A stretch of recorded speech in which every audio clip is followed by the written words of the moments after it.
This is a division problem.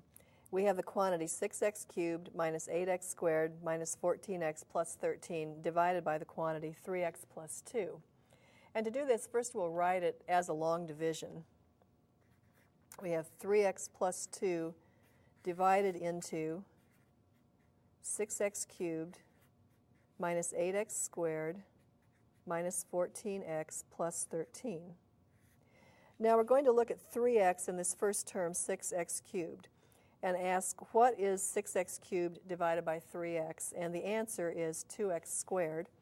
So 2x squared will be the first term of our quotient.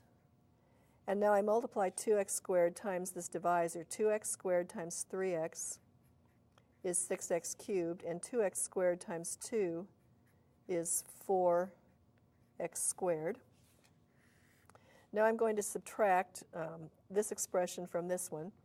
And when I subtract here, I get 0, and I have here negative 8x squared, and I'm subtracting 4x squared, so I'd have negative 12 times x squared. And we bring down the next term, negative 14 times x. Now we'll look at 3x and negative 12x squared and ask, what is negative 12x squared divided by 3x?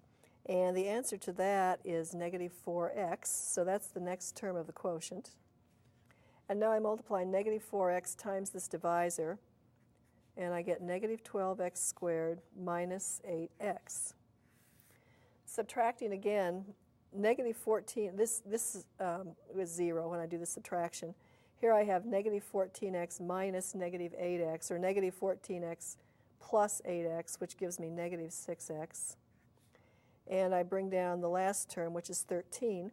And now we're looking at 3x and negative 6 times x, and we're asking what is negative 6x divided by 3x, and the answer is negative 2.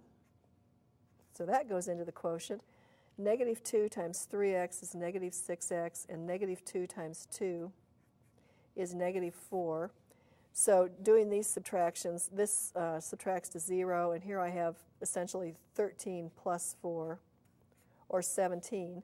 Now, the degree of the remainder is less than the degree of the divisor, so I'm finished doing the division, and we can write the quotient with the remainder this way as 2x squared minus 4x minus 2, and then we'll write the remainder that we got, which was 17, over the divisor, which was 3x plus 2. So this is the quotient.